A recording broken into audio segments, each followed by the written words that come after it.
Oi, gente, tudo bem? Meu nome é Gabriela Doit, eu sou farmacêutica e eu vou conversar com vocês sobre prescrição de fitoterápicos.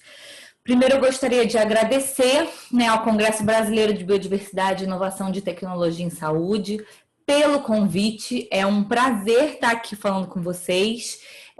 Fitoterápicos é um assunto que eu amo, gosto muito, uso muito na minha prática clínica, dou muito aula em diversas pós-graduações. Então, a gente tem muita coisa bacana para falar. E entrando nesse tema de inovação, a gente também tem muitos assuntos interessantes para falar. Para vocês entenderem como eu vim parar aqui, né? Então, eu sou farmacêutica, eu sou mestre e doutora em produtos para a saúde e toda a minha pós-graduação, então minha residência, mestrado e doutorado, eu venho trabalhando com lesão, né? Com feridas, já trabalhei com queimadura, hoje o meu foco mais é em úlcera crônica, foi onde eu desenvolvi esse meu contato muito próximo com a enfermagem. Então, quando eu atendo no consultório, né, ou em ambulatório mesmo, meu paciente SUS, eu atendo em conjunto com a enfermagem, a gente atende de forma multidisciplinar. E eu clinico junto, né? Então, enquanto a enfermagem está desbridando, fazendo curativo, fazendo a prática clínica dela, eu estou fazendo a minha. Isso me trouxe um conhecimento, né, dentro da lesão muito grande e por isso eu consegui aplicar bastante a fitoterapia para a lesão, tá? Isso é uma coisa que a gente não vê muito, a gente vai conversar bastante sobre isso. Eu atuei como voluntária num consultório de fitoterapia que a gente tem num hospital federal aqui no Rio de Janeiro, da ABFIT, do qual eu faço parte, Associação Brasileira de Fitoterapia. Eu tenho alguns cursos também, o Aprendendo a Formular, que é um curso multidisciplinar para todos os profissionais da saúde, onde a gente ensina como prescrever para a farmácia de manipulação. Essa é uma área minha muito forte também. Então, a farmácia de manipulação, onde eu habito muito, o Ensino Feridas, que é um curso voltado para a enfermagem, ensinando também o enfermeiro a prescrever, e o Arte de Formular, que é um curso que eu desenvolvi para a Sociedade Brasileira de Dermatologia aqui do Rio. Eu sou CEO da Fitoteca, né? Então uma das sócias fundadoras, a gente vai conversar sobre a Fitoteca, porque é uma grande inovação na fitoterapia que a gente tem hoje, é uma health tech de fitoterapia, né? Uma plataforma online com acesso para todo o Brasil.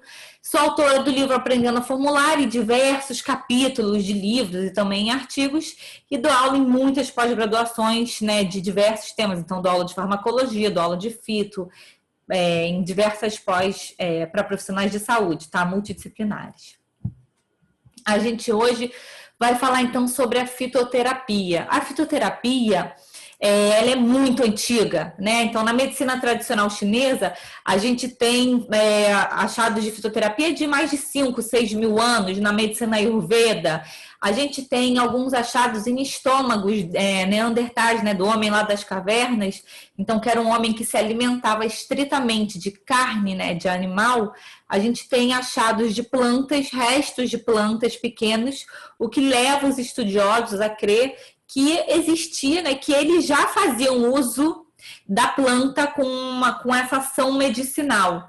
Então, a fitoterapia é muito antiga, tá? É uma ciência muito tradicional, a gente estuda ela há muitos anos e, claro, a gente está falando aqui de inovação, a gente vai entender por que essa ciência tão tradicional e que a gente conhece há tantos anos se tornou uma inovação. No Brasil, a gente tem referências históricas muito antigas também, pensando que o Brasil tem uma flora gigantesca, a gente tem muitas espécies de plantas, a gente só utiliza 5% dessas espécies, então imagina quanto que a gente ainda tem para estudar, a gente vai conversar sobre isso, a necessidade de estudar plantas, né, de ter novos conhecimentos. O Brasil, então, tem uma miscigenação muito grande de plantas, porque lá em 1500, quando ele foi descoberto, os índios já estavam aqui, então a gente tinha plantas indígenas. Os índios usam muito plantas medicinais, inclusive a gente tem alguns estudos mostrando que perto das aldeias, né, então sempre perto de alguma aldeia, ou na floresta amazônica mesmo, quando você acha várias plantas medicinais perto uma da outra, significa que ali teve uma aldeia indígena, muito possivelmente. porque quando esses índios migravam, eles carregavam as mudas das plantas que eles já sabiam que eram medicinais e que, né, ou alimentícias, e que eles iam precisar, tá? Então, os índios aqui, a gente já tinham muitas espécies de plantas medicinais, hortelã-pimenta, a copaíba. Com o descobrimento vieram as plantas europeias. Então, alecrim, camomila, erva doce, funcho louro, aqui só alguns exemplos, né, das milhões de plantas que foram trazidas. E quando teve, né, com a chegada dos negros, a gente teve plantas africanas aqui importantes. Então, uma cultura africana muito importante, que trouxe plantas que a gente usa muito. Imagina, inhame, quiabo, jaca, tamarino. Então, muitas plantas, né? O Brasil é muito rico. E a gente vê isso até hoje, né? A gente continua percebendo que tem essas espécies, muitas espécies de plantas, e isso é uma coisa ainda muito tradicional e hierarquizada. Então, isso passa para a família. Então, a gente vê o meu paciente, né? O paciente SUS, principalmente, ele tem uma cultura popular muito forte na fitoterapia. O tataravô que passou para o bisavô, que passou para o avô, que passou para o pai, que passou para ele, que passou para o filho, que já passou para o neto, que já passou para o bisneto.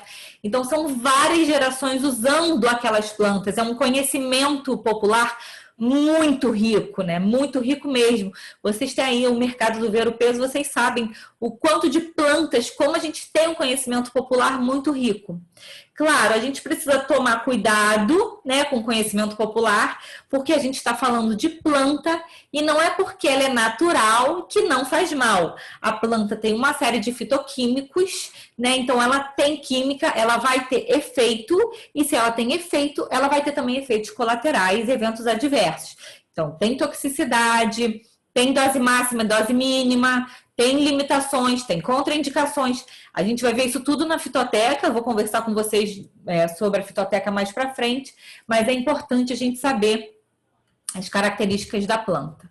E aí, dentro disso, o que é a fitoterapia? É essa terapêutica caracterizada pela utilização de plantas medicinais nas suas diferentes preparações farmacêuticas, sem a utilização de substâncias ativas isoladas, ainda que de origem vegetal. E a gente tem que buscar garantir o acesso seguro e o uso racional. Então, né, como a gente falou, cuidado, não use indiscriminado. Eu tenho um paciente que o apelido dele era Zé Balinha, imagina, porque ele ainda é vivo, né? Ele é diabético e ele tomava um chá, que é o chá de abajeru. E aí ele falou para mim um dia, eu ando com bala porque eu tomo um chá e ele abaixa muito a minha glicose. Eu falei, poxa, mas ou você está fazendo muito forte? Ele falou, não, nem é que eu faça tão forte, é que eu tomo muito, para garantir. Eu falei, toma muito quanto? 2 copos? Ele, não, uma panela, tá? Então, imagina, ele hipoglicemiava e tinha que andar com bala para voltar a glicemia. Isso não é legal, né?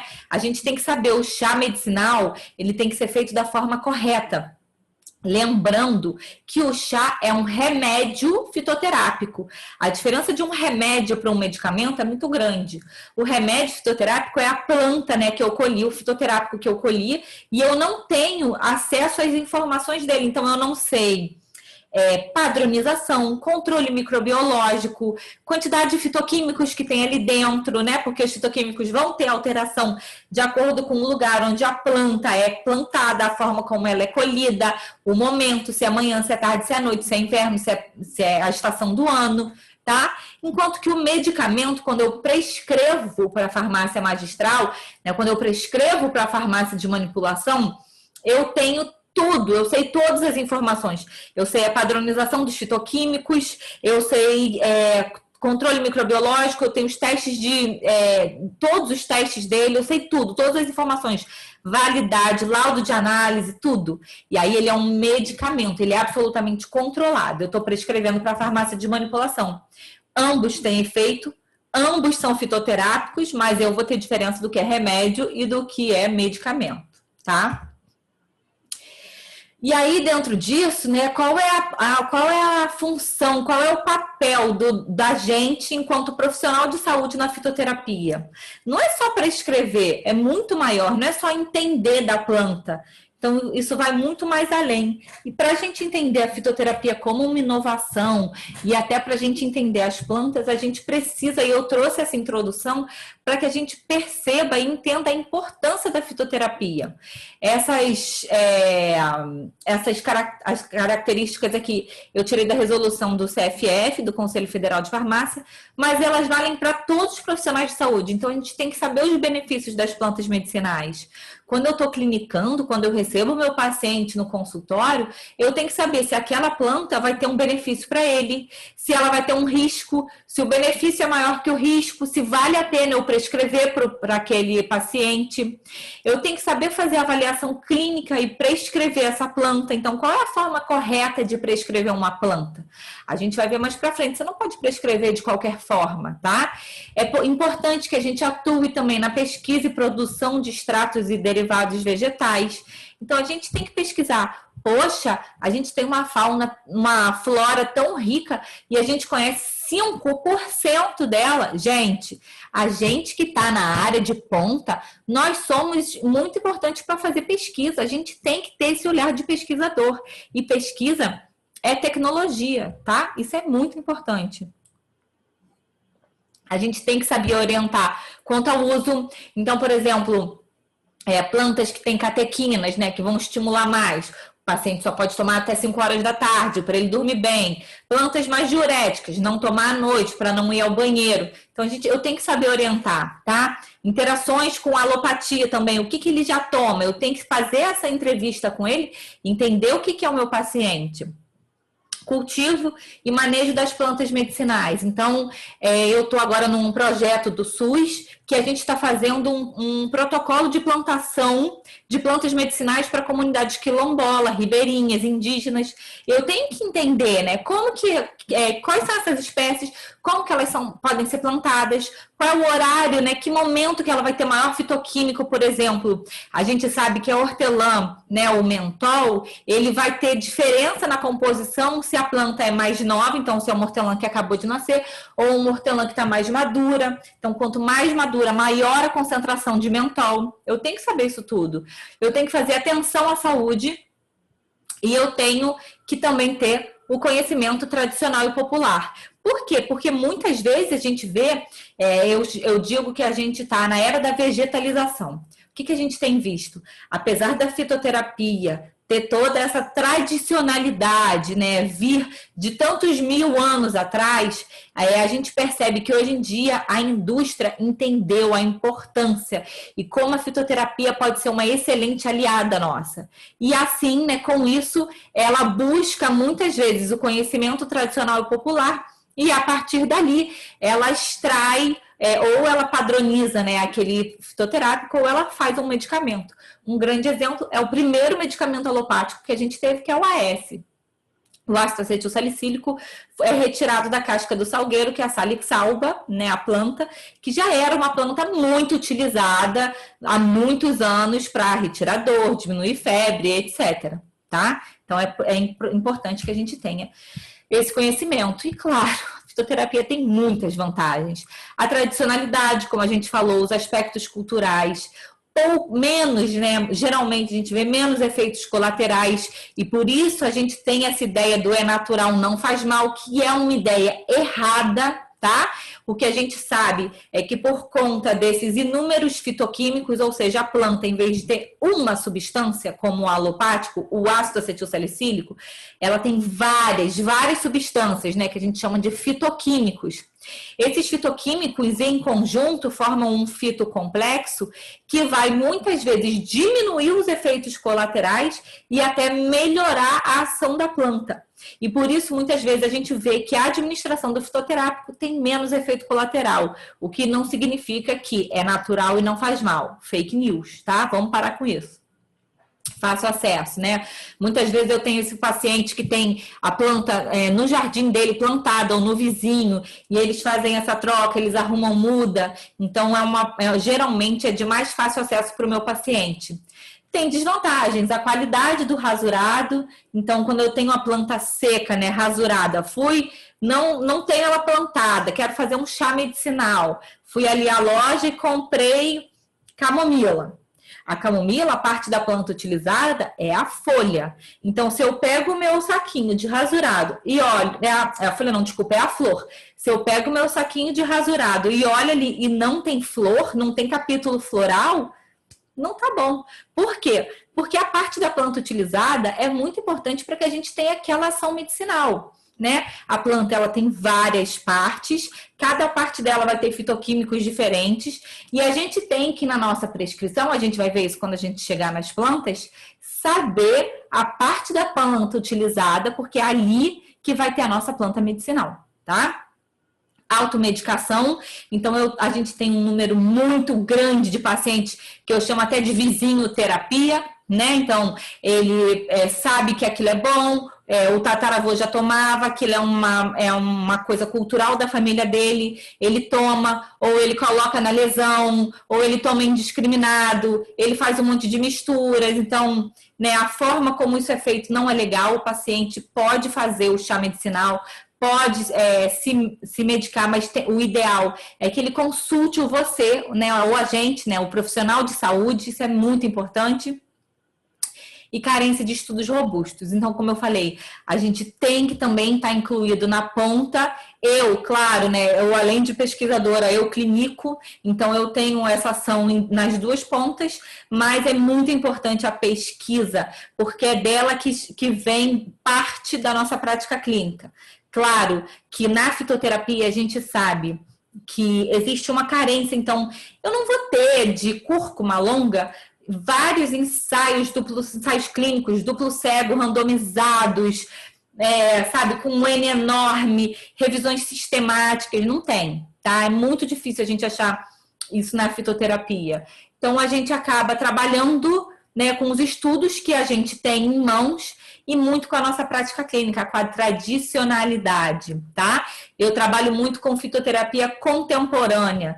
Então, se uma planta já é utilizada para aquela função há mais de 30 anos, sem observação de efeitos colaterais, ela pode ser utilizada. É o exemplo do gengibre para gravidez. O gengibre é a única planta autorizada para grávida, ele é utilizado até 1 grama na gravidez como antiemético. O primeiro estudo de gengibre para gravidez como antiemético saiu agora, em 2020. Até então, a gente utilizava como tradicionalidade, tá? Não tinha estudo científico comprovando. Como a gente falou, né, dos fitoquímicos, dos fitocomplexos, então a planta, ela precisa se adaptar ali ao local onde ela vive. Para ela se adaptar, ela produz uma série de substâncias, então, lugares com muito sol, lugares com pouco sol, com muita água, com mais frio, com menos frio e etc. E por isso ela tem várias substâncias, tá? E é claro que a copa, por exemplo, de uma árvore, vai ter fitoquímicos diferentes da sua raiz. Por isso, a gente tem que saber qual é a parte da planta que é medicinal. Muitas vezes, nem toda ela é medicinal. Então, num alopático, né, num medicamento industrializado, eu tenho uma substância atingindo um único alvo, enquanto que na fitoterapia eu tenho vários fitoquímicos, né, que formam esse fitocomplexo, e aí como são várias substâncias, eu tenho uma abordagem múltiplo alvos. Isso faz com que eu atinja, então eu tenha, na maioria das vezes, menos efeitos colaterais. Um ótimo exemplo é o monascos purpúreos, eu até fiz um post dele outro dia. Então o monascos, ele tem a monacolina, que é uma estatina. O mecanismo de ação é mecanismo de ação de estatina, mas em comparação com a simvastatina, por exemplo, ele não dá tantas dores musculares. Eu consigo utilizar o monascos com a mesma efetividade, então tendo bons resultados para diminuir colesterol e com muito menos efeito colateral do que uma estatina normal, tá? Uma simvastatina, por exemplo. A gente tem que entender as principais nomenclaturas da planta para saber prescrever. Então, se eu estou numa casa, minha casa tem um quintal, eu tenho ali, esse aqui é um boldo, que eu botei para vocês, o boldo falso, né? Então, se eu tenho lá o meu pezinho de boldo, eu quero fazer um chá com ele, eu vou lá, pego a planta fresca, tá fresca, né? Eu acabei de pegar do meu jardim. Vou lá fazer por infusão. A forma correta de fazer o chá medicinal também é muito importante. eu também já fiz post sobre isso, dá uma olhada lá no meu Instagram. Não vai dar tempo da gente falar tudo aqui, é muita coisa. Então, peguei a planta fresca. Ah, mas na verdade não é na minha casa, é na casa da minha avó, que mora no interior, e eu queria trazer. Como que eu faço? Ah, então eu vou secar a planta. Por quê? Porque ela úmida pode dar mofo, pode estragar, contaminar, etc. Então, eu trago a planta seca aqui para minha casa, né, no Rio, para poder fazer meu chá. Ah, mas a planta seca ocupa muito espaço, eu queria botar num pote. O que eu posso fazer com ela? Eu posso cortar, rasurar, tá? Rasgar, e aí eu vou ter uma droga seca rasurada, beleza? Só que eu odeio chá. O boldo tem um gosto horrível. Quando eu tomo, eu já tô enjoada. Eu não quero. Eu prefiro tomar uma cápsula. Mando pra farmácia e faço cápsula. Ok. Só que como que eu vou botar uma planta toda rasurada, né? Uma droga seca rasurada dentro de uma cápsula? Então, a indústria, quando faz o medicamento, ela padroniza e transforma a droga seca rasurada em pó, tá? E aí, o pó da planta eu consigo encapsular. Só que a indústria foi percebendo que dava para melhorar ainda esse pó. E aí o que se fez foi o extrato seco. Então o que é o extrato seco? É o pó seco. E aí o extrato seco, ele vai ser mais concentrado geralmente do que o pó, e ele ocupa menos espaço porque ele é mais seco, tem menos água, então ele tem menos volume. Então muitas vezes o extrato seco é mais caro, porém como ele é mais concentrado, eu consigo prescrever menos quantidade. E aí, às vezes, ele sai um preço mais ou menos similar ao do pó. O extrato seco pode ser padronizado, então, num marcador. Então, cúrcuma longa, extrato seco padronizado a 95% de curcuminoides. Ou ele pode ser um extrato seco concentrado, e aí vai vir sempre dois números. Por exemplo, 5:1. 5, 2 pontos, 1, 5:1, significa que a proporção de 1 grama do pó equivale a 5 vezes isso do extrato seco. Então, ele é 5 vezes mais concentrado do que o pó. Na China, isso é padronizado. Os extratos são sempre 5:1, quando eles são concentrados. Aqui no Brasil, é samba, tá, gente? Então, tem 20:1, 2:1, 5:1, 10:1. Tem que saber. E a gente vai entender como que vai fazer para saber. Então, aqui eu tenho um modelo de receituário que eu trouxe para vocês saberem como vai prescrever. Então, sempre o nome do paciente, os dados dele, importante. Aqui, né, se a gente estiver prescrevendo a planta, o uso interno ou externo. Hoje a gente vai ver só via tópica, mas vocês podem também prescrever oral, tá? A forma correta de prescrever uma planta.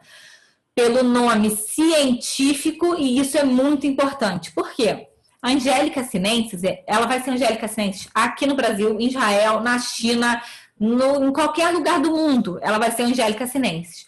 O nome científico é o nome de identidade dela em qualquer lugar do mundo, diferente do nome popular, que muda para cada região.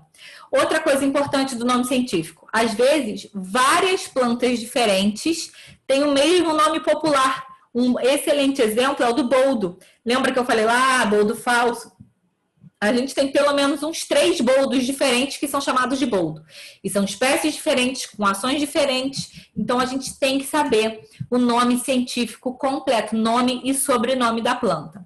Lembrando que o nome, o primeiro nome, né, sempre com a primeira letra maiúscula e o segundo nome todo minúsculo. E aqui coloquei, lembra que a gente falou, a parte da planta utilizada. Então, aqui, na Angélica sinensis, a parte da planta que eu vou utilizar é a raiz.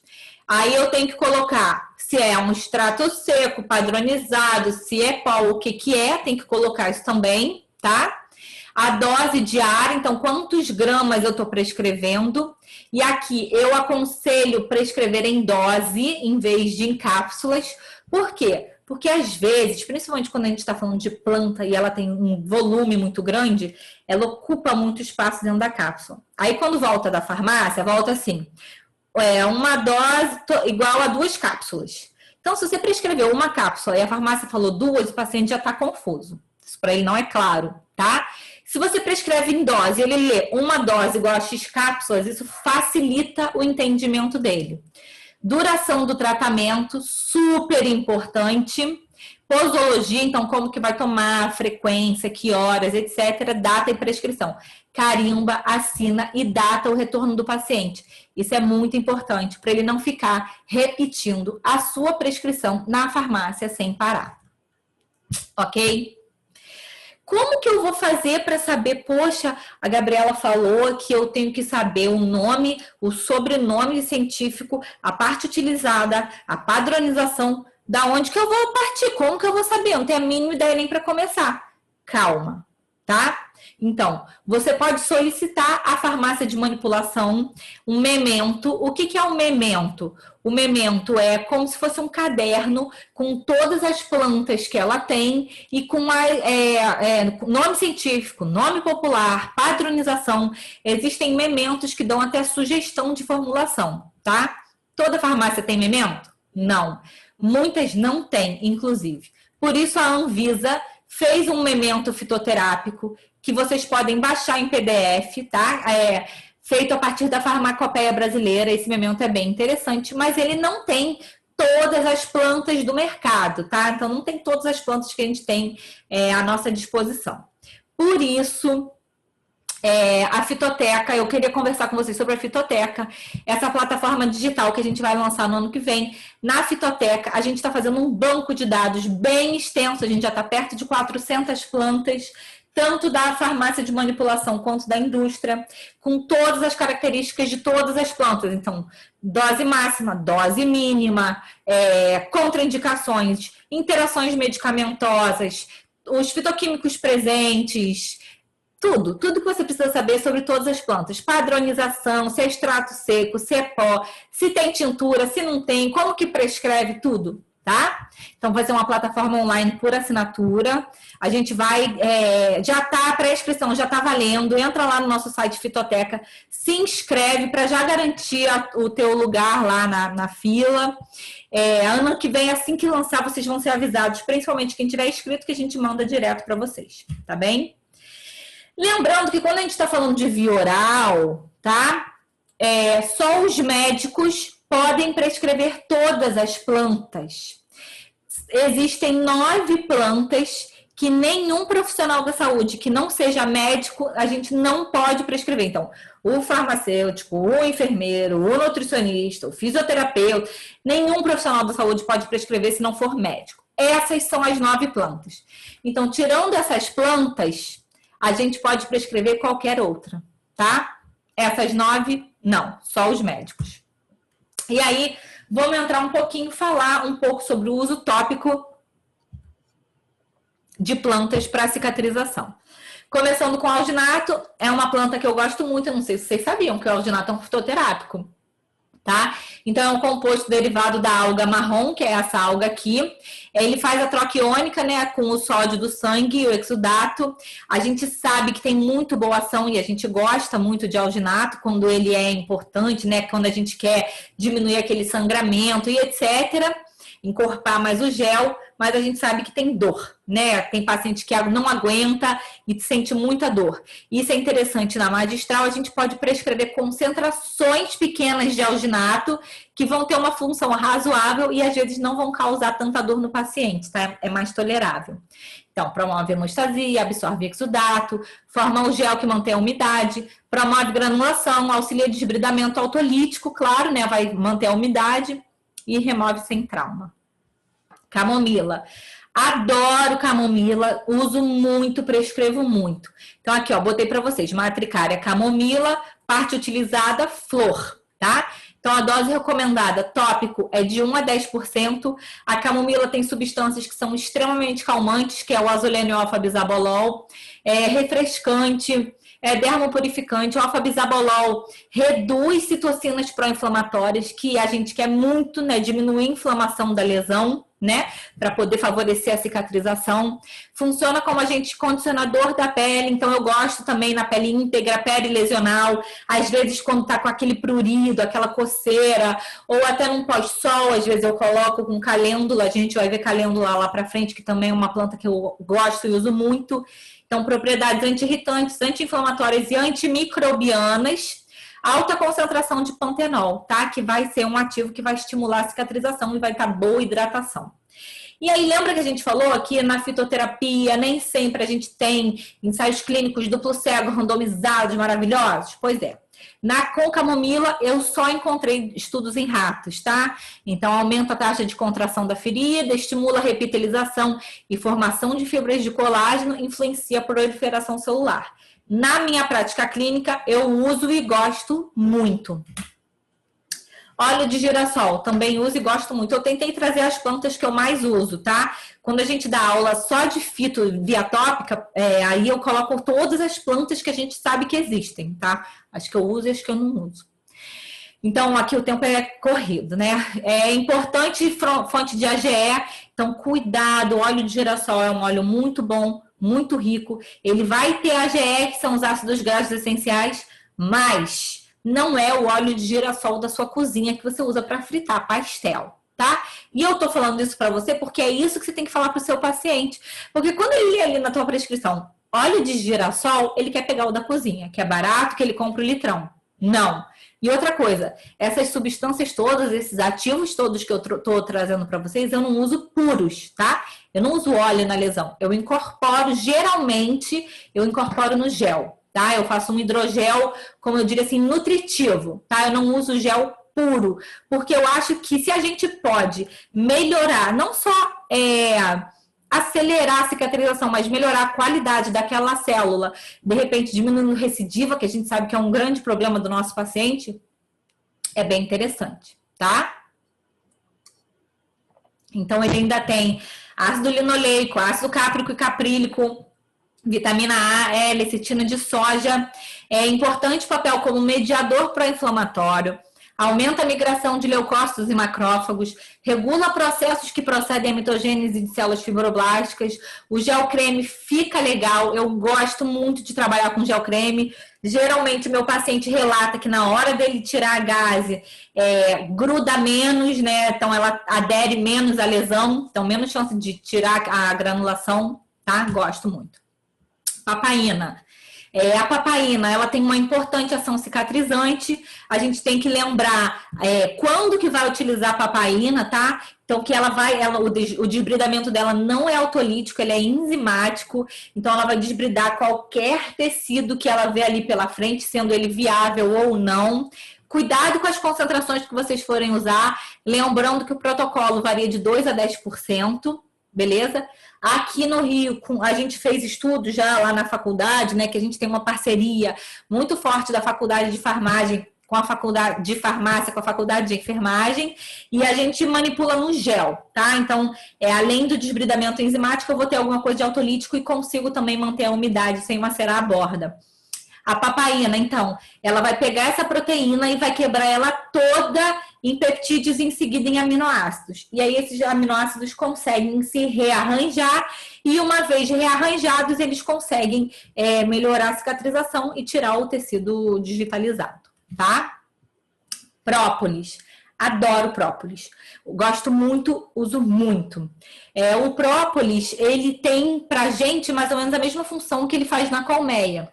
Então, a abelha produz o própolis para proteger a colmeia, ele é uma resina. Ele impede a entrada de invasores, de chuva, ele impede a contaminação, porque ele tem uma excelente ação antimicrobiana, tá? Então, é bacteriostático, antisséptico, ele é anestésico. Claro que eu não estou comparando a uma lidocaína, mas eu penso que, por exemplo, num paciente de úlcera venosa, em que ele tem muita dor, se eu puder colocar plantas que tenham alguma ação anestésica e que possam auxiliar ele de alguma forma, eu vou fazer, tá? Para tentar ajudar esse meu paciente que dorme e acorda e almoça e vai ao banheiro e anda e vive com dor, tá? Uso em lesão por pressão, então tem aqui um estudo mostrando que teve maior rapidez da regeneração, baixo custo, produto natural. Atividade cicatrizante com maior efeito com extrato etanólico. Então, a maioria dos estudos mostram que ele vai ter mais efeito quando a gente faz na tintura a 30%. Inclusive, via oral. Inclusive, alguns estudos já saíram de Covid, tá? Para imunidade. Então, às vezes eu faço, inclusive, o própolis via oral para melhorar a imunidade desse paciente. Diminuir recidiva de contaminação. Oral e tópico, é maravilhoso. Calêndula. Amo calêndula, uso muito. extremamente cicatrizante, então ajuda a repitelização, estimula a síntese de colágeno, tem ação anti-inflamatória, vai agir em COX, então vai diminuir a inflamação, também melhorando a cicatrização. Tem atividade antibacteriana, então a gente vê que ajuda nessa coisa da recontaminação. Tem ação tranquilizante, então diminui prurido, para pele íntegra também uso, para pós-sol pode botar até um óxido de nítrico, gosto bastante, tá? Tem estudos mostrando utilização para herpes, eritemas solares, queimaduras e dermatite. A parte utilizada é a flor, essa flor linda, laranjona, gosto muito de calêndula. Aloe vera. Os efeitos da aloe vera são anti-inflamatórios e imunoestimulantes. Aqui mais uma planta que vai ter ação de diminuir dor. E aí eu vou fazendo a cadência de plantas que eu vou colocar na minha lesão. Então eu tenho uma planta, né? Então o meu paciente está com muita dor. Eu quero que ele cicatrize mais rápido. Eu posso botar, por exemplo, aloe vera, que vai auxiliar na cicatrização. Posso colocar própolis, que também tem ação analgésica e vai ter uma boa ação antimicrobiana. Posso botar uma coisa mais calmante, né? De repente, para tentar aliviar aquilo de alguma forma. E aí eu entro com uma camomila ou uma calêndula. Vai depender, então eu vou montando, né? Vou pensando, raciocinando em cima da lesão e das necessidades do paciente, o que ele está precisando, tá? A aloe vera tem bastante estudo para ela de pós-sol também, então queimadura, colo retal, câncer, etc. Incerteza sobre o mecanismo de imunomodulação, então, de novo, né, precisa de mais pesquisa, não sabemos ainda como funciona, mas sabemos que tem essa ação, tá? Gosto bastante de aloe vera. De novo, cuidado, babosa, todo paciente tem. Até eu tenho aqui na minha janela, plantada no Rio de Janeiro. Então, imagina, se o teu paciente que está com a lesão, cata uma folha dessa, abre no meio e passa lá na ferida. Pelo amor de Deus, tá? Isso vai contaminar com certeza, tá? Não tenha dúvida, ok? E não adianta ele vir me dizer, não, que eu tinha um paciente que falava assim, não, Gabi, não se importa, não. Eu passo a folha no fogo bastante vezes e depois eu coloco ela na lesão. Pelo amor de Deus, gente, tá? Tem que conversar muito com o paciente que faz utilização de fito, para ele entender a importância de fazer da forma correta, tá? Barbatimão, Trifnodendron adstringens, a parte utilizada é a casca. Gosto muito de barbatimão, tá? Nome popular é o barbatimão, então diminui o processo inflamatório, estimula a formação de pele, ele é um bom cicatrizante, a gente tem bastante evidência clínica dele para cicatrização e muito boa resposta como antimicrobiano, tá? Como que você pode fazer antimicrobiano? Vou falar como que a gente faz aqui na nossa prática clínica. Ou eu mando manipular, e aí você pode manipular ele em água purificada, você pode manipular para borrifar na lesão. Sabe aquele produto industrializado que você borrifa, né? Que a gente não pode falar nomes aqui, espera assim uns minutos, né? 15 mais ou menos. A gente às vezes faz esse procedimento com o barbatimão, tá? Até com o chá dele. Se você fizer o chá da forma correta, você leva para a consulta do seu paciente, você borrifa, tá? Se ele não tiver como arcar, por exemplo, com gel. Se ele tiver, eu prefiro fazer o gel. E aí, você pode usar água purificada também, manipulada na farmácia, para limpar a lesão. E você coloca o gel com barbatimão. E aí, nesse gel, claro, não precisa ter só o barbatimão. Podem ter outras plantas, tá? E a gente vê excelentes resultados. Para cicatrização, para diminuir contaminação. Então, a gente tem usado bastante, gosta muito. Tem aqui estudos para mucosa bucal e genital. Não é que a gente usa mais, mas pode fazer gargarejo. Então, tem algumas evidências sobre isso. Rosa mosqueta, gosto bastante. É um óleo muito rico. Não é sempre que o paciente pode arcar, porque é um ativo de custo caro. Então ele vai ter vários ácidos oleico, linoleico, ácido graxo, uma série de vitaminas, minerais, tá? Acelera o processo de cicatrização, é bacteriostático, é anti-inflamatório, tem excelente poder de hidratação, então gosto muito dele para pele íntegra e às vezes eu coloco assim um pouquinho, 1%, só para dar um plus, sabe? Porque ele hidrata, a hidratação da rosa mosqueta realmente é muito boa, tá? Aqui um estudo que avaliou pacientes com úlcera venosa, pós-traumática, eczema de contato e deiscência, né, pós-cirúrgica, melhora no tempo e na qualidade de cicatrização. A gente viu no estudo, né, a diferença de até 29 dias. Claro, é o que eu sempre falo, um mês pode parecer pouco, mas para o paciente que está sem ir à igreja rezar, que está sem ir ao aniversário do neto, que anda com faixa na rua, que tem vergonha, que não pode ir à praia, então para ele um mês faz muita diferença, tá? Muita diferença mesmo. E eu ainda consigo melhorar a qualidade dessa célula que acabou de se formar, tá? Então gosto de rosa mosqueta, quando eu posso eu uso, não é sempre. Copaíba, gosto e uso muito. Incorporo ele no gel, faço um gel creme. Importante, vocês aí, né, de Santarém, tão de boa, porque estão perto da fonte. Aqui no Rio tem um monte de copaíba, que é uma porcaria. Então, quando eu prescrevo para farmácia de manipulação, que eu sei que é um medicamento padronizado e que realmente naquele óleo vai ter copaíba, tá? Porque eu já cansei de ver óleo aqui que a gente levou para análise e não tinha nada de princípio ativo. Então, é um excelente anti-inflamatório, antimicrobiano, cicatrizante. Gosto muito de copaíba. Melaleuca, gosto muito de melaleuca. Outra planta que vai ter ação analgésica, é antimicrobiana também, tem ação antifúngica.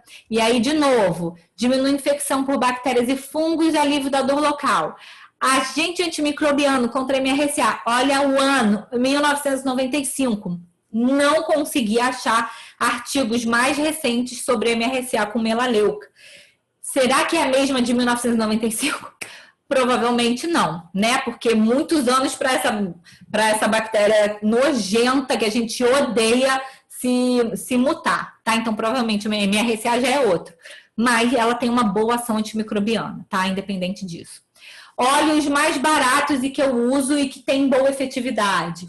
Óleo de semente de uva rico em vitamina E, potente antioxidante, anti-inflamatório, então vai ser barato e bom e bonito. Óleo de amêndoa doce é cheiroso, então é um produto que o paciente às vezes, sabe, ele gosta de usar, que ele tem aquele cheirinho bom de amêndoa, é rico em uma série de vitaminas, tem ação antioxidante e vai fazer aquele filme, vai fazer o gel creme que eu gosto. É isso, gente. Queria agradecer a presença de vocês, a atenção de vocês. Pedir para todo mundo printar a minha tela e colocar no Instagram, me marca. É uma forma, assim, quando a gente está online, eu não consigo interagir com vocês. Eu gosto muito de interagir com os meus alunos, os meus seguidores. Então, me marca, sobe lá no story, me marca, me segue, me manda direct se vocês tiverem dúvidas. Eu sempre respondo todos os directs. Às vezes eu demoro um pouquinho, porque eu sempre estou muito louca de coisa para fazer, mas eu sempre respondo todos. Vai ser um prazer poder interagir com vocês. Muito obrigada. Se inscreve lá na Fitoteca, me segue. Um beijão. Tchau!